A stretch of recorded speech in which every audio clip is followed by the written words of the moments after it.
Happy birthday, Cassie! Okay, before I start talking, I have a song for you. So here we go. Birthday, happy birthday, birthday to you.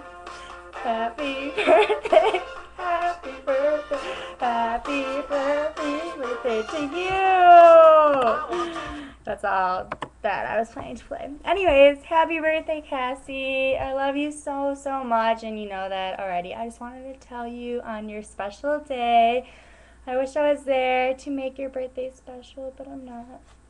Sad face.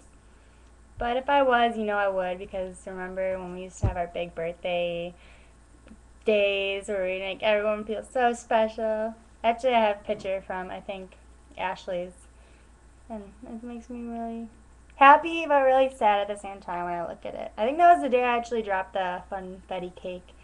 Whoops, and you got really angry at me. But if I was here, I'm sorry about that, by the way.